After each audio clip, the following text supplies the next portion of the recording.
ادارہ عکس و آواز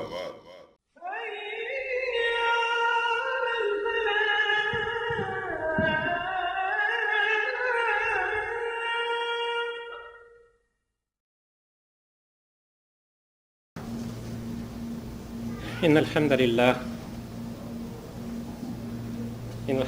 والصلاة والسلام على رسول الله. أعوذ بالله من الشيطان الرجيم. بسم الله الرحمن الرحيم. قال الله تعالى في سورة التحريم: يا أيها الذين آمنوا قوا أنفسكم وأهليكم نارا وقودها الناس والحجارة عليها ملائكة غلاظ شداد لا يعصون الله ما أمرهم ويفعلون ما يؤمرون. اے لوگوں جو ایمان لائے ہو، بچاؤ اپنے آپ کو اور اپنے اہل و عیال کو اس آگ سے جس کا ایندھن انسان اور پتھر ہوں گے، جس پر نہایت تندخو اور سخت گیر فرشتے مقرر ہوں گے جو کبھی اللہ کے حکم کی نافرمانی نہیں کرتے اور جو حکم انہیں دیا جاتا ہے اسے بجا لاتے. قال رسول اللہ صلی اللہ علیہ وسلم: اکرموا اولادکم واحسنوا ادبہم. اپنی اولاد کی عزت کیا کرو اور انہیں اچھے آداب سکھایا کرو. رب اشرح لی صدری ویسر لی امری واحلل عقدۃ من لسانی یفقہوا قولی. رفقۂ گرامی، اللہ عز و جل کا بے پایہ احسان ہے کہ آج ایک بڑے اہم موضوع مجھے اور آپ کو اس پر یہاں جمع فرمایا. اولاد کی کیسی تربیت کی جائے کہ اسے ہم جہنم کی آگ سے بچا سکیں. اس نشست کو انشاءاللہ ہم سیشن کو انٹریکٹیو رکھیں گے. ایک دوسرے سے سیکھنے اور سکھانے کی ایک نشست ہے، اور انشاءاللہ جب ہم یہاں سے اٹھیں گے تو جو ابتدائی پرورش کے لیے تربیت کی ضرورت ہے وہ انشاءاللہ ہم یہاں سے سیکھ کر ایک دوسرے سے سکھا کر یہاں سے روانہ ہوں گے. میں نے آپ کے سامنے سورہ تحریم کی آیت نمبر 6 رکھی. جیسے میں نے آپ سے عرض کیا انشاءاللہ اس سیشن کو ہم انٹریکٹیو رکھیں گے. کوئی صاحب میری مدد کریں کہ اس آیت میں فوکل پوائنٹ کیا ہے. جی آپ کو آگ سے بچانا. جی صرف اپنے آپ کو. اولاد. جی اصل میں اس میں فوکل پوائنٹ جو ہے وہ جہنم سے بچاؤ ہے. اس آیت میں اشارہ اس طرح ہے کہ اپنی اولاد کو اس آگ سے بچاؤ، جہنم کی آگ سے جو دنیا کی آگ سے 69 گنا زیادہ سخت. اور کم از کم اتنی تڑپ تو اولاد کے لیے ضرور پیدا ہو کہ دنیا کی آگ سے بچانے کے لیے جس قدر اس کی فکر کرتے ہو اتنی تو آخرت کی آگ سے بچانے کی اس کی فکر کرو. اچھی تربیت دو تاکہ وہ دنیا میں بھی سرخرو ہو سکے اور آخرت میں بھی کامیابی ان کا مقدر بن سکے. بھائیو، جہنم کیا ہے؟ یہ فوکل پوائنٹ ہے اس کا، اس آیت کا، لہٰذا ہم اس کو انشاءاللہ ایک نظر دیکھیں گے. اور میں آپ کے سامنے اقبال کیلانی صاحب کی کتاب ہے جہنم کا بیان، اس سے اقتباس آپ کو ایک اسکرین پر دکھاؤں گا تاکہ ترغیب دوزخ کے حوالے سے ہمارے ذہنوں میں تازہ ہو جائے. انسان ترغیب سے زیادہ متاثر ہوتا ہے یا ترہیب سے زیادہ متاثر ہوتا ہے؟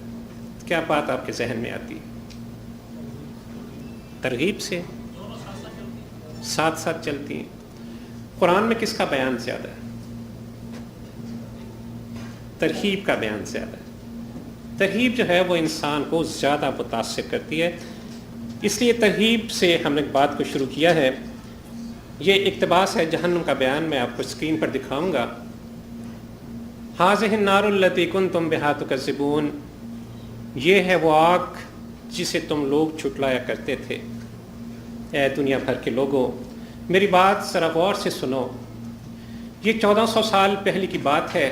غیب کی خبریں لانے اور بتانے والوں میں سے ایک جو اپنے شہر کے لوگوں میں صادق اور امین کے لقب سے مشہور تھا، یہ خبر لایا کہ میں نے آگ دیکھی، جہنم کی آگ، دہکتی ہوئی، بھڑکتی ہوئی، شعلے اگلتی ہوئی، اور جس و جہاں سے چمٹ جانے والی آگ دنیا کی آگ سے 69 درجے زیادہ گرم، اور اس میں داخل ہونے والوں کے لیے آگ کے لباس ہیں، آگ کے بستر ہیں، آگ کے سائبان ہیں، آگ کی چھتریاں ہیں، آگ کی بھاری بیڑیاں اور آگ کی بوجھل زنجیریں ہیں، آگ میں تپائے اور دہکائے ہوئے لوہے کے کروڑوں ٹن وزنی ہتھوڑے اور گرز ہیں، آگ میں تپائی ہوئی تختیاں ہیں، آگ پہ پیدا ہونے والے زہریلے سانپ اونٹوں کے برابر، آگ میں پیدا ہونے والے زہریلے بچھو خچروں کے برابر، آگ میں پیدا ہونے والا زہریلا کانٹے دار تھور کا درخت کھانے کے لیے، اور کھولتا ہوا پانی بدبودار اور زہریلی پیپ اور خون پینے کے لیے۔ لوگوں، غیب کی خبریں لانے والا، اپنی آنکھوں سے آگ کو دیکھنے والا بار بار پکار رہا ہے، ذرا کان لگا کر سنو، انذرتکم النار، انذرتکم النار، کہ لوگوں میں نے تمہیں آگ سے ڈرا دیا ہے، لوگوں میں نے تمہیں آگ سے ڈرا دیا ہے۔ اتقوا النار ولو بشق تمرہ، لوگوں آگ سے بچو، خواہ کھجور کا ایک ٹکڑا ہی دے کر۔ اے دانا و بینا لوگوں، اے ہوش و گوش رکھنے والوں، ایک ایک، دو دو اور تین تین سر جوڑ کر بیٹھو اور سوچو کہ خبر لانے والے کی خبر جھوٹی ہے یا سچی۔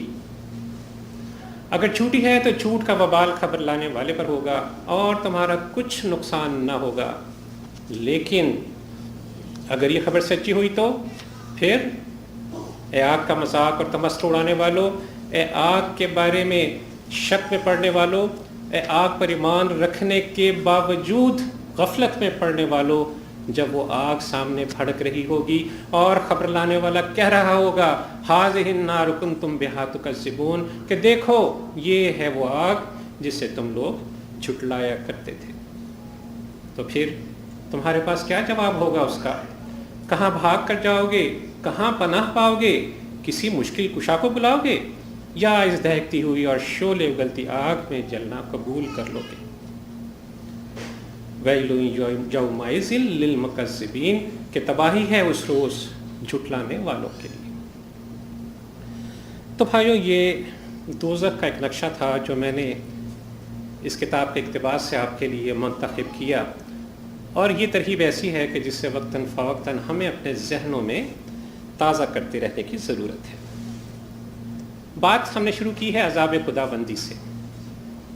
میری مدد کیجیے کہ اس کا کوئی فائدہ ہے؟ عذاب خداوندی سے ڈرنے اور ڈرانے کا کوئی فائدہ ہے؟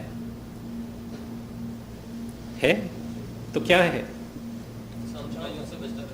انسان برائیوں سے بچتا رہے۔ بالکل جی۔ اب دیکھیے، جو جنت میں گئے ہیں وہ کیا آپس میں کہہ رہے ہیں؟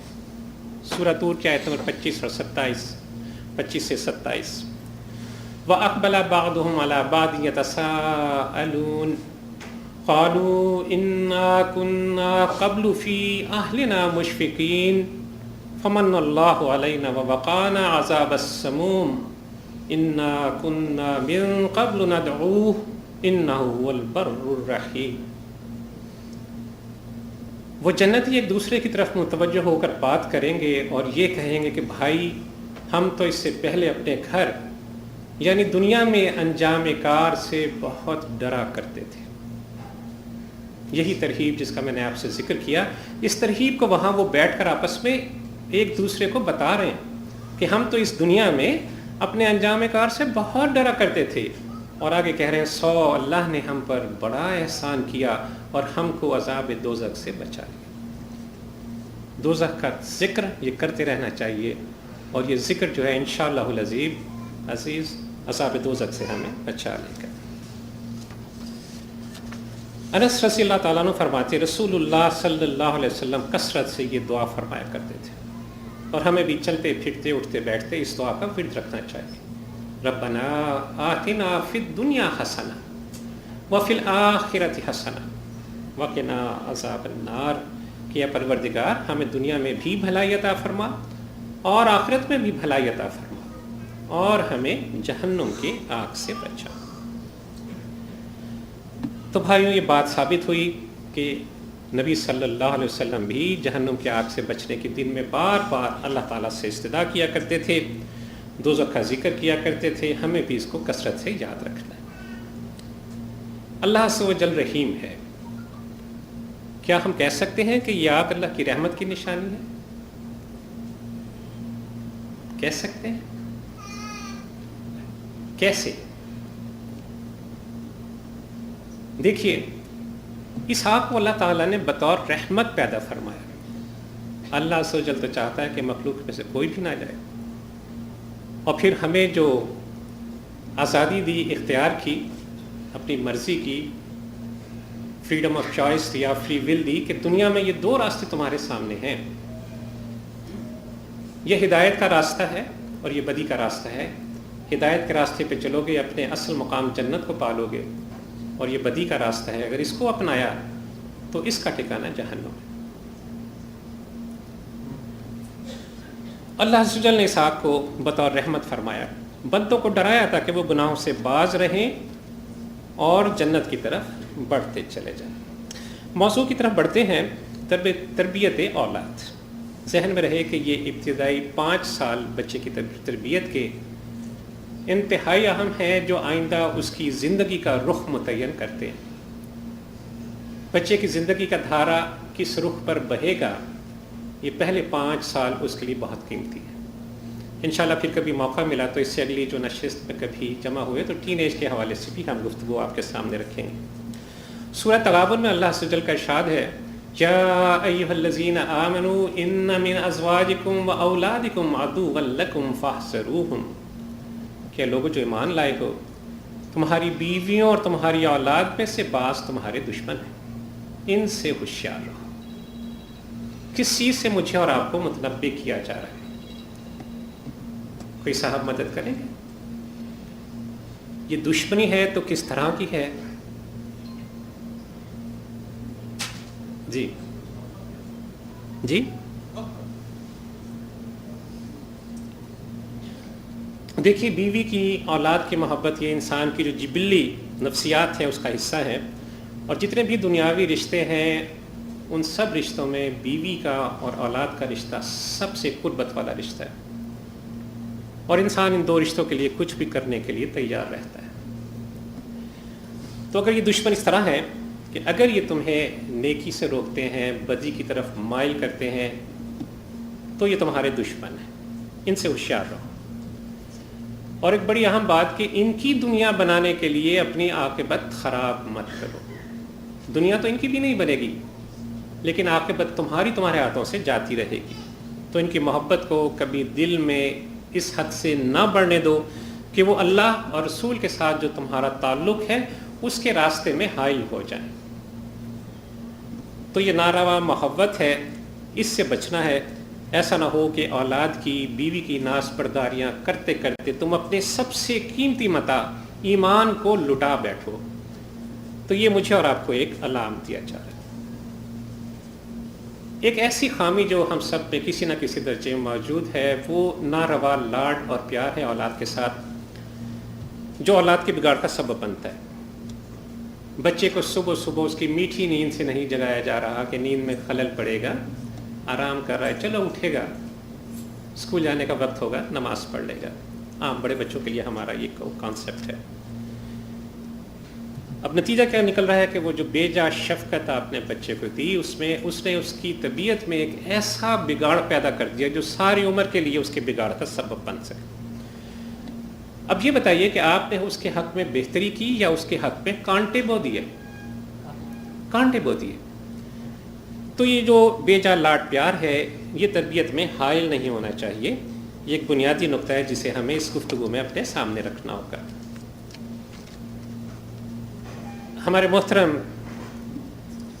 متحد بھائی نے آپ کے سامنے یہ بات رکھی کہ موجودہ دور اپنے ساتھ بہت سی ترقیاں لایا ہے، لیکن ان ترقیوں کے ساتھ ساتھ کچھ ایسی خرابیاں بھی لایا ہے جن میں سر فہرست وہ خرابی ہے کہ جو اولاد اور والدین اور اولاد میں رابطے اور تربیت کے تعلق کا فقدان ہے.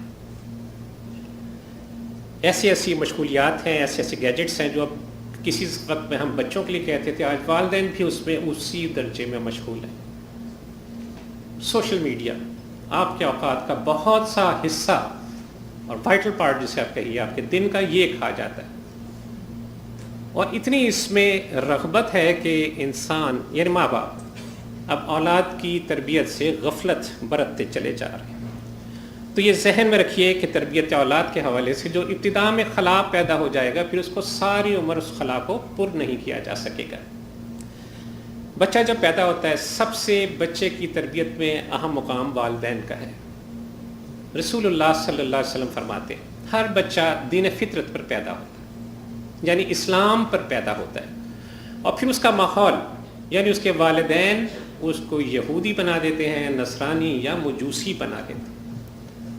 کوئی صاحب بتائیں گے کہ یہ اس حدیث سے ہمیں کیا سبق ملتا ہے صرف ایک جملے میں؟ جی بالکل، ماحول جو ہے وہ اس قدر اثر انداز ہوتا ہے کہ جو دین فطرت پر پیدا ہونے والا بچہ ہے وہ اسی چیز کو اختیار کرتا ہے جو اس کے والدین اس کو متعین کرتے ہیں، اس کو دیتے ہیں۔ تو آج کی نشست میں چند بنیادی باتیں آپ سے عرض کروں گا، اور اس کا فوکس جیسے میں نے آپ سے عرض کیا بچے کی پیدائش سے لے کر پہلے 5 سال کی عمر تک رہے گا، اور پھر کبھی موقع ملا تو ٹین ایج پر انشاءاللہ ہم کسی اور نشست میں بات کریں گے۔ اولاد کی نعمت جب آپ کو نصیب ہو تو اللہ کا بہت شکر ادا کیجیے، اور اس سے توفیق بھی طلب کیجیے کہ جس نے اتنی قیمتی متاع دی اب اس کی صحیح معنوں میں پرورش کرنے کی بصیرت بھی عطا فرمائے۔ اب دیکھیے کتنے ہم میں سے ایسے ہوں گے جو اولاد کے حصول کے لیے تڑپتے ہیں۔ اولاد کی قدر ان سے پوچھیے۔ بچہ پیدا ہو بہت بڑی نعمت ہے، اللہ کا بے حد و حساب شکرانہ ادا کیا جائے۔ بچہ پیدا ہو اس کو تحنیک دینا یہ سنت ہے، رسول اللہ صلی اللہ علیہ وسلم بچوں کو تحنیک دیا کرتے تھے۔ اور اس کا طریقہ کیا ہے کہ کوئی نیک شخص، نیک بندہ اس کے منہ میں کوئی کھجور نرم کر کے رکھی ہو۔ آپ صلی اللہ علیہ وسلم کا طریقہ تھا کہ کھجور کو منہ میں کھلا کر اور اس کے بعد جزاک اللہ اس کو بچے کے تالوں میں چپکا دیا کرتے تھے۔ تو تحنیک کرنا سنت ہے، رسول اللہ صلی اللہ علیہ وسلم بچوں کی تحنیک کیا کرتے تھے۔ پھر بچے کے کان میں اذان دی جائے، پیدائش کے وقت اس کے دائیں کان میں اذان اور بائیں کان میں اقامت کہی جائے، اور بچوں کے کان میں اذان کہنے کی حکمت یہ ہے کہ ان کلمات سے شیطان اس سے بھاگ جاتا ہے، اور بڑی اہم بات کہ بچے کی روح اسلام کی اس پہلی دعوت کو جان لیتی ہے۔ آگے اس کی تربیت کا سلسلہ شروع ہو رہا ہے، اور ماں کی گود بچے کی اولین درس کا ہے۔ بچے کی زندگی کا مسکن، پہلا مسکن اس کی ماں کی ٹھنڈی اور میٹھی گود ہے، شفقت بھری گود ہے، اور آغوش مادر سے جو وہ تربیت پاتا ہے اس کی بہت زیادہ اہمیت ہے۔ تو جس دن سے بچہ پیدا ہو اس وقت سے اس کی تربیت کا معاملہ شروع ہو جاتا ہے۔ پہلا تحفہ جو ماں بچے کو دے سکتی ہے وہ اپنا دودھ ہے، انتہائی قیمتی تحفہ ہے، اور ماں کو چاہیے کہ وہ بچے کو اپنا دودھ ضرور پلائے، اور اس دودھ کا یہ نتیجہ نکلے گا کہ ایک کو اس کو قدرتی غذا ملے گی، دوسرے ماں کی محبت اس بچے کے اندر آ جائے گی۔ کوئی مجبوری ہو سکتی ہے، دودھ کم ہو یا میڈیکلی فٹ نہ ہو یا نقصان دہ ہو، بچوں کو باوضو دودھ پلایا کرتی تھی، باقاعدہ اہتمام کیا جاتا تھا کہ بچے کو دودھ پلانا ہے تو اس سے پہلے وضو کر لیا جائے۔ تو آج کی ماؤں سے بھی میں یہ درخواست کروں گا کہ دودھ پلا کر کہ وضو کر کے اپنے بچوں کو دودھ پلائیں، اور اگر وضو نہیں کر سکتی تو کم از کم جب تک بچے کو دودھ پلا رہی ہیں اللہ کا ذکر کرتی رہیں، اور یہ تو ہر کوئی کر ہی سکتا ہے۔ ایسا نہ ہو کہ بچے کو دودھ پلایا جا رہا ہے اور ساتھ ہی ساتھ کوئی ویڈیو دیکھی جا رہی ہے، ٹی وی پر کوئی ڈرامہ دیکھا جا رہا ہے، کوئی ایسا فلمی سین دیکھا جا رہا ہے۔ یہ ساری چیزیں جو ہیں وہ اولاد کو نافرمان بناتی ہیں۔ اس کے ساتھ ساتھ ماں یا باپ عبادت کو بیٹھے، تلاوت کو بیٹھے تو بچے کو اپنی گود میں لے کر بیٹھیں۔ اس کا نتیجہ کیا نکلے گا؟ کوئی صاحب؟ بچے میں قرآن کی قدرتی رغبت پیدا ہوگی، اور قرآن کی جو آپ قرآن پڑھ رہے ہیں وہ قرآن کی برکتیں اس بچے کے اندر اترتی چلی جائیں گی۔ تو یہ کوشش کیجئے کہ جب بھی آپ تلاوت کریں، عبادت کریں، تو بچے کو گود میں لے لیجئے اور اس وقت اللہ تعالیٰ سے خیر کی طلب کریے۔ اسی طرح ہماری مائیں بہنیں جب کھانا پکائیں تو ان سے یہ درخواست ہے کہ کھانا بھی باوضو پکائیں، اور انشاءاللہ جب اس طرح کی ہوئی تربیت، اس طرح پلایا ہوا دودھ، اس طرح پکایا ہوا کھانا آپ کے اولاد کے پیٹ میں جائے گا تو اس کے بڑے ہی زبردست برکات انشاءاللہ العزیز آپ دیکھ پائیں گے۔ اگلے مرحلے میں بچے کا نام رکھیے، اچھا سا نام رکھیے، اور نام جو ہے پیدائش کے 7ویں دن رکھا جاتا ہے، یہ سنت ہے۔ بہت کوئی پیارا سا اور بامانی نام تجویز کیجئے، ذہن میں رہے کہ نام شخصیت پر گہرا اثرات مرتب کرتا ہے، تو ایسے نام رکھے جائیں جو بابرکت ہوں، اسلاف کے ناموں پر ہوں، اور ان ناموں سے پرہیز کرنا چاہیے جو شرافت اور سنجیدگی کے خلاف ہوں۔ رسول اللہ صلی اللہ علیہ وسلم نے اچھے نام رکھنے کو پسند فرمایا۔ آپ صلی اللہ علیہ وسلم نے فرمایا کہ احب الاسماء الی اللہ تعالی عبد اللہ و عبد الرحمن، کہ اللہ عز و جل کو تمام ناموں میں سے عبداللہ اور عبد الرحمن نام بہت زیادہ پسند ہے۔ اور نبی صلی اللہ علیہ وسلم کا یہ طریقہ بھی تھا کہ اگر بچوں کا کوئی نام غیر موزوں دیکھتے تھے، ناپسندیدہ دیکھتے تھے، تو اس کو تبدیل فرما دیا کرتے تھے۔ تو بچے کا اچھا سا نام رکھنا یہ بچے کا آپ پر حق ہے۔ پھر بچے کا عقیقہ کیجئے۔ بچے کی پیدائش کے 7ویں دن عقیقہ کرنا یہ نبی صلی اللہ علیہ وسلم کی سنت ہے، اور اس سنت کو ادا کرنے کی پوری کوشش کرنی چاہیے۔ ہمارے یہاں غلط سا کانسیپٹ ہے کہ اچھا کر دیں گے، پاکستان جائیں گے کر دیں گے۔ یہ عقیقے کا دن جو ہے وہ 7واں ہی دن ہے، پھر وہ صدقہ رہ جاتا ہے۔ تو کوشش کیجئے 7ویں دن بچے کا نام بھی رکھیے، اور آگے ہم انشاءاللہ اس طرف بھی آ رہے ہیں کہ اس کے بال بھی منڈوائیے، صدقہ بھی کیجئے، اور ایک اچھا سا نام رکھیے، عقیقہ کیجئے۔ عقیقے کا فائدہ کیا ہے، کوئی صاحب بتائیں گے؟ بچہ رہن سے آزاد ہو جاتا ہے۔ جی بالکل، بچہ جو ہے وہ رہن سے آزاد ہو جاتا ہے، مصیبتیں اللہ تعالیٰ اس کی دور فرما دیتا ہے۔ اور کوئی اس کا کوئی فائدہ، سوشل بھی کوئی اس کا فائدہ ہے عقیقے کا؟ غریب غربا کو گوشت مل جاتا ہے، اور جی بالکل، یہ دونوں باتیں بڑی اہم ہیں۔ دیکھیں دین ہمارا جو ہے یہ بڑا خوبصورت دین ہے، حسن معاشرت کا دین ہے۔ اب یہ اجر و ثواب بھی ہے کہ عقیقے کا گوشت غربا میں، مساکین میں آپ تقسیم کرتے ہیں، اجر کا باعث ہے، اور اس کو پکا کر جب آپ یا تو بغیر پکا ہوا اپنے عزیز و قارب میں، تو وہ بھی آپ کے سماجی بندھن کو مضبوط کرتا ہے۔ 7ویں دن بچے کے بال بھی مونڈ دیے جائیں، یہ بھی سنت مبارکہ ہے، اور بچے کی صحت کے لیے بہت فائدہ مند ہے۔ اور پیدائش کے 7ویں دن جب آپ بال مونڈیں تو ساتھ ہی بالوں کے وزن کے برابر چاندی صدقہ کر دی جائے۔ یہ چند بنیادی باتیں تھیں جو بالکل ابتدائی 7 دنوں میں آپ کو کرنا ہے۔ اصل موضوع کی طرف ہم اب چلتے ہیں، اخلاق و عادات کی تربیت کے حوالے سے۔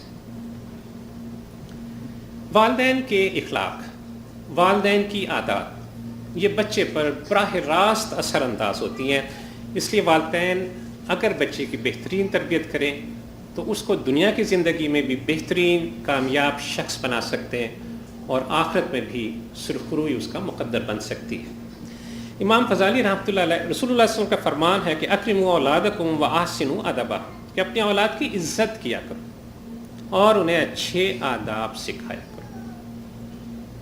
لفظ بڑا خوبصورت ہے، اولاد کی عزت کیا کرو۔ چھوٹے بچے ہیں، ہم ان کو کوئی اہمیت، کوئی وزن نہیں دیتے، بلاتے ہوئے یا کچھ عزت سے بلائیے، تکریم سے بلائیے، یہ نبی صلی اللہ علیہ وسلم کی سنت ہے۔ اور بچہ آپ سے ہر وہ بات سیکھ رہا ہے جو آپ اس کے ساتھ کر رہے ہیں، جو بیہیویئر آپ اس کے ساتھ رکھیں گے کل وہ وہی بیہیویئر دوسروں کے ساتھ رکھے گا۔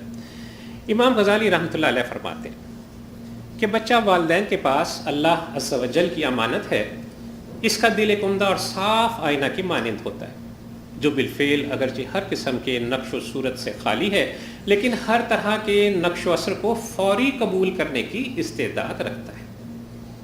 اسے جس چیز کی طرف مائل کرنا چاہیں کیا جا سکتا ہے، اگر اس میں اچھی عادتیں پیدا کی جائیں، اسے علم نافع پڑھایا جائے، تو وہ عمدہ نشو و نما پا کر دنیا و آخرت کی سعادتیں حاصل کر لیتا ہے۔ یہ ایک ایسا کار خیر ہے جس میں اس کے والدین، استاد اور مربی وغیرہ سب حصے دار ہو جاتے ہیں۔ لیکن اگر اس کی بری عادتوں سے صرف نظر کیا جائے اور اسے جانوروں کی طرح کھلا چھوڑ دیا جائے تو وہ بد اخلاق ہو کر تباہ ہو جاتا ہے، جس کا وبال اس کے ولی اور سرپرست کی گردن پر پڑتا ہے۔ ایک چھوٹا سا پیراگراف ہے یہ، لیکن اس میں اس موضوع کی اہمیت جو ہے وہ بڑی اچھی طرح اجاگر کر دی گئی۔ بچے میں سب سے پہلی اور سب سے اہم بات، بچے میں دین کی محبت اور اطاعت پیدا کی جائے۔ ویسے میں نے آپ سے یہ عرض کیا کہ یہ پیدائش سے 5 سال کا ہمارا جو ہے اس میں ہم خاص فوکس کر رہے ہیں، لیکن اگر ایسا نہیں ہے تو اب یہ کام ابھی بھی بڑے بچوں پر بھی کیے جا سکتے ہیں۔ ان نکات کی اہمیت بڑے بچوں کے لیے بھی اسی طرح ہے۔ بچے میں دین کی محبت اور دین کی اطاعت یہ بنیادی کام ہے جو والدین کو سب سے پہلے شروع کرنا ہے۔ کوئی صاحب میری مدد کریں کہ بچے کو جب وہ بولنا شروع کرے پہلا لفظ کیا سکھایا جائے؟ لفظ اللہ۔ یہ پہلا لفظ ہے جو بچے کے ذہن پر نقش ہو جانا چاہیے۔ آپ کا بچہ جب اس میں قوت گویائی آئے، جب وہ بولنا شروع کرے تو یہ پہلا لفظ ہے جو بچے کو سکھایا جائے۔ ہمارے ہاں ماما ماما، بابا بابا یہ سکھایا جاتا ہے بچے کو۔ قدرتی اس کی زبان سے جو لفظ نکلتے ہیں اس کا مطلب ہے اس میں قوت گویائی آ رہی ہے۔ اگر وہ کہے بھی ماما بابا تو آپ اپنی زبان سے اللہ اللہ اس کو سکھائیے، اور انشاءاللہ العزیز آپ دیکھیں گے کہ اس کی زبان پر وہ لفظ جو ہے وہ چڑھ جائے گا، اور بچے کے ذہن میں راسخ کر دیا جائے کہ وہی ہمارا رب ہے، وہی ہمارا پالنے والا ہے۔ اس لفظ کو اپنے دل میں نقش کر لیجئے، اور بڑے بچوں کو بھی یہ سکھایا جا سکتا ہے۔ یہ نہیں کہ وہ پہلا لفظ بول رہے ہیں، لیکن یہ سکھایا جائے کہ ہماری تمام ضرورتوں کا محور یہی ایک لفظ ہے، جو کچھ مانگا جائے وہ اللہ سے ہی مانگا جائے۔ عبداللہ ابن عباس رضی اللہ تعالیٰ عنہما روایت کرتے ہیں نبی صلی اللہ علیہ وسلم نے ارشاد فرمایا کہ افتحوا علی صبیانکم اول کلمۃ بلا الہ الا اللہ۔ اب بچے نے بولنا شروع کیا، اگلا مرحلہ آپ نے اسے پہلا لفظ سکھا دیا، اب وہ مزید الفاظ سیکھ رہا ہے تو اس کو اب آپ پہلا کلمہ جو پہلا ایک جملہ سکھائیں گے وہ لا الہ الا اللہ سکھائیے، کہ جب تمہارا بچہ بولنا سیکھے تو سب سے پہلے اسے لا الہ الا اللہ یاد کرا۔ اس سے اگلے مرحلے میں رسول اللہ صلی اللہ علیہ وسلم سے محبت سکھائی جائے۔ یہ ہمارا اگلا مرحلہ ہے، نبی صلی اللہ علیہ وسلم کی محبت یہ بچے کے دل میں، بچے کے ذہن میں نقش کی جائے۔ سیدنا علی رضی اللہ تعالیٰ عنہ کی روایت ہے، رسول اللہ صلی اللہ علیہ وسلم نے فرمایا کہ ادبوا اولادکم علی ثلاث خصال حب نبیکم وحب اہل بیتہ وقراءۃ القرآن، کہ اپنی اولاد کو 3 چیزیں سکھاؤ، یا بڑے بچوں کو بھی، کہ اپنے نبی صلی اللہ علیہ وسلم کی محبت، ان کے گھر والوں کی محبت، اور قرآن کی تلاوت کی محبت۔ اگر تو یہ ترتیب آپ کی شروع سے چل رہی ہے تو کیا ہی بات ہے، اور اگر ہم ظاہر ہے تمام علوم نہیں رکھ پاتے تو اس وقت یہ کوشش کی جائے، اب بھی اگر بچہ بڑا ہے، 8 سال کا ہے، 10 سال کا ہے، تو کوشش کیجئے کہ اللہ سے محبت کے بعد دوسری محبت نبی صلی اللہ علیہ وسلم کی، اہل بیت کی، اور قرآن کی تلاوت کی محبت جو ہے وہ بچے کے دل میں اترنی چاہیے۔ اور اس میں ایسے ہے کہ نبی صلی اللہ علیہ وسلم کا ادب، احترام، ان کی عزت و توقیر، اس کی بچے کو ترغیب دی جائے، اور جن واقعات میں رسول اللہ صلی اللہ علیہ وسلم نے بچوں سے شفقت فرمائی وہ واقعات بچے کو سنائے جائیں۔ پھر اب آپ کا بچہ بڑا ہو رہا ہے، اس کی قرآنی تعلیم کی آپ کو فکر کرنا ہے۔ بچے کی قرآنی تعلیم کس عمر سے شروع کرنی چاہیے؟ کوئی صاحب مدد کریں گے؟ جی 4 سال سے، جی، اور کوئی صاحب؟ 3 سال سے کیوں؟ بچے نے بولنا شروع کر دیا 3 سال کی عمر میں۔ عام طور پر بچہ 2.5 سال سے شروع کرتا ہے، پھر 3 سال میں وہ پورے جملے اپنا مافی ضمیر بیان کرنے کے قابل ہو جاتا ہے۔ تو 3 سال کا عمر کا جب آپ کا بچہ ہو جائے، اچھی طرح بولنا سیکھ جاتا ہے، ماحول کو اور ارد گرد کی چیزوں کو وہ اچھی طرح سمجھنے لگ جاتا ہے. اور اس عمر میں جیسے ابھی آپ نے جو پیچھے میں نے آپ کو دکھائی کہ بچے کا ذہن جو ہے ایک بالکل صاف سلیٹ کی مانند ہوتا ہے. اس وقت جو اس کے ذہن پہ اس وقت اس کی سلیٹ پہ یعنی اس کے ذہن پہ جو چیز آپ تحریر کر دیں وہ تمام عمر کے لیے اس پر نقش ہو جاتا ہے. تو بہترین عمر 3 سال کی ہے قرآنی تعلیم کی. اور یہ ذہن میں رہے کہ اس عمر میں جب آپ قرآن کی تعلیم کا آغاز کریں گے تو اس کا دل دین کے نور سے منور ہو جائے گا, اس کے دل میں قرآن کی تعظیم پیدا ہو جائے گی, اچھا مسلمان بن سکے گا. لیکن یہاں میں بڑے ہی افسوس کے ساتھ یہ عرض کروں کہ ہمارے ہاں یہاں تو خیر قرآن حضرات کا گھر پر انتظام ہوتا ہے, جہاں پاکستان میں بچوں کو مسجد میں بھیجا جاتا ہے وہاں کی جو استاد ہیں وہ اچھا سلوک چھوٹے بچوں سے نہیں کرتے. ڈانٹ ڈپٹ مار پیٹ ایسا ایک ماحول ہماری مساجد میں جو بچے پڑھنے جاتے ہیں ان کے سامنے آتا ہے کہ وہ شروع سے ہی, مجھے یہ لفظ کہنا اچھا نہیں لگ رہا, کہ دین کی رغبت جو پیدا ہونی چاہیے وہ ان میں پیدا نہیں ہو پاتی. مسجد سے بھاگنا چاہتے ہیں, ان لوگوں سے جو انہیں دین سکھا رہے ہیں قرآن پڑھا رہے ہیں ان سے فرار چاہتے ہیں. تو اللہ کرے یہ توفیق آئے ہمارے قرآن سکھانے والوں میں کہ ان کے اوپر بہت بڑی ذمہ داری آئے تھے. اس سٹیج پر اگر وہ بچے کو پیار سے اپنے پاس رکھیں, پیار سے پڑھائیں تو یقیناً قرآن کی محبت ان کے دلوں میں گھر کر جائے. بڑی اہم بات ہے بچہ ماحول سے سیکھتا ہے. ماحول بچے پر کس طرح اثر انداز ہوتا ہے؟ کوئی صاحب مدد کریں. ماحول جس پہ بچہ پرورش پا رہا ہے وہ کس طرح بچے پر اثر انداز ہوتا ہے؟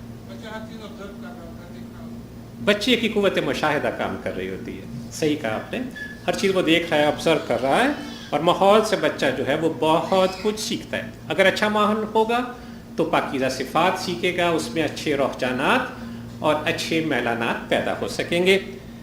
تو ایسے ماحول میں وہ سچ سیکھے گا, نیکی کرنا اور دوسرے کام اس کے لیے آسان ہو جائیں گے, برائی سے بچنے کی کوشش کرے. اور وہ ماحول جسے ہم خراب ماحول کہتے ہیں, اگر بچہ ایسے ماحول میں آنکھ کھولے گا تو فاسد عقائد, غیر معیاری اخلاقی رجحانات وغیرہ اس میں پیدا ہو جائیں گے. تو بچہ جو ہے وہ اخلاقی گراوٹ کا شکار ہو جائے گا. بری عادتیں جس سے آپ بچے کو بچانا چاہتے ہیں وہ بچے کے اندر پنپنا شروع ہو جائیں گی. تو یہ ماحول بڑا قیمتی ہے جس میں آپ بچے کی پرورش کر رہے ہیں. اچھا مجھے یہ بتائیے کہ یہ ماحول کون بناتا ہے؟ جی, والدین, معاشرہ میں ابھی بچہ نکل نہیں رہا, ابھی گھر کے اندر ہے. ٹھیک ہے, ویسے بات بالکل. دیکھیے جو سب سے پہلا جو ماحول ہے وہ اس کے گھر کا ہے, جو اس کے والدین ہیں, دادا دادی ہیں, بہن بھائی. بچہ ان کو اپنے لیے ایک رول ماڈل سمجھتا ہے. تو جب بچہ جس گھر میں پیدا ہوتا ہے سب گھر والوں کی یہ ذمہ داری بن جاتی ہے کہ بچے کو ایسا ماحول مہیا کیا جائے جس میں اس کے اچھے عادات و خصائل اس میں پروان چڑھ سکے. کیا بچہ خوف زدہ کب ہوتا ہے؟ سوال مگر میں آپ کے سامنے یہ رکھوں کہ کیا بچہ پیدائشی طور پر خوف کے احساسات رکھتا ہے؟ یہ ایک اہم نقطہ ہے جس کی طرف ہم چلیں گے. بچے کے اندر ایک بولڈنس اگر پیدا کریں, بچہ خوف زدہ کب ہوتا ہے؟ تو کوئی صاحب یہ بتائیں گے کہ بچہ جب پیدا ہوتا ہے تو کیا اس کے اندر خوف کے احساسات ہوتے ہیں؟ نہیں ہوتے. آپ میں سے کون کون ہے جو اس سے واقف ہے؟ میرا خیال ہے کہ خاص طور پر جو میری عمر کے لوگ ہیں انہوں نے ضرور اسے پیا ہوگا. وڈ ورڈس, نہیں پیا تو پلایا ہوگا. بالکل صحیح کہا آپ نے. اس کا آپ انسیکڑیاں دیکھ رہے ہیں, مونوگرام دیکھ رہے ہیں, اس پر کیا بنا ہوا ہے؟ جی, کون صاحب نے کہا یہ؟ جی بالکل صحیح کہا آپ نے. میں نے اسے ذرا تھوڑا سا بڑا کر کے دکھایا. سانپ یقیناً ایک ضرر رساں چیز ہے. اگر بچے میں خوف کی چیز ہوتی بچہ اس کو پکڑتا. یہ اس چیز کی علامت ہے کہ بچہ خوف کے احساسات شروع میں نہیں رکھتا, وہ جانتا ہی نہیں خوف کیا ہوتا ہے. لیکن بچے میں خوف کب پیدا ہوتا ہے؟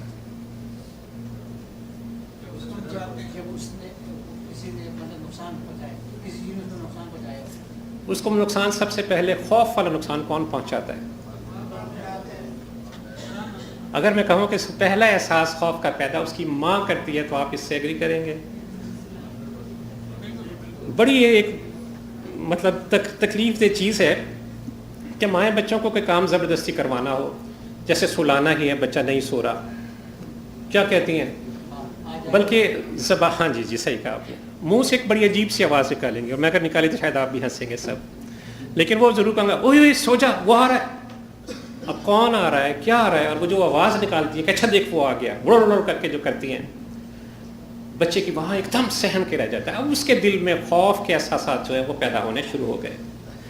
مائیں بچوں کو سلانے کے لیے کبھی جن سے ڈراتی ہے، بھوت سے ڈراتی ہیں، چڑیل سے ڈراتی ہیں، جھوٹ بوٹ کی آوازیں نکالتی ہیں، وہ آ گیا جلدی سے سو جا ورنہ اٹھا کے لے جائے گا. اور ہم میں سے شاید بہت لوگوں نے سنا بھی ہو.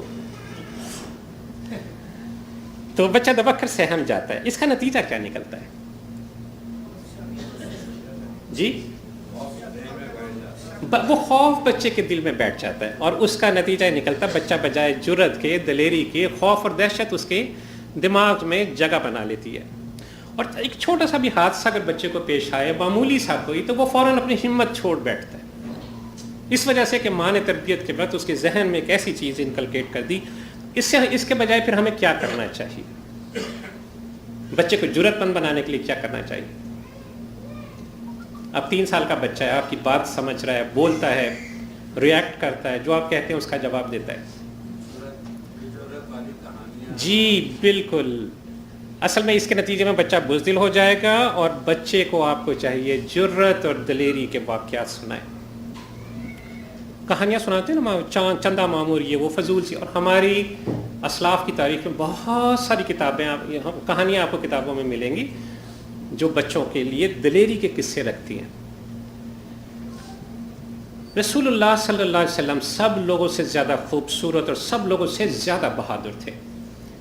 ایک مرتبہ مدینہ والوں کو کچھ خوف ہو گیا، اور ایک طرف سے کچھ آواز آ رہی تھی، تو لوگ اس آواز کی طرف گئے. رسول اللہ صلی اللہ علیہ وسلم سب سے آگے تشریف لے گئے، اور آپ صلی اللہ علیہ وسلم نے اس واقعہ کی تحقیق کی. آپ صلی اللہ علیہ وسلم ابو طلحہ کے گھوڑے پر بغیر زین کے سوار تھے، گلے میں تلوار حمائل تھی، اور آپ صلی اللہ علیہ وسلم فرما رہے تھے کہ ڈرو مت، کوئی خوف نہیں ہے. یہ ایک حدیث، ایک واقعہ تھا جو احادیث کی کتب میں آیا، میں نے آپ کے سامنے رکھا. آپ بچے کو ایسی بات بتائیں گے تو بچے کے ذہن میں کیا چیز آئے گی؟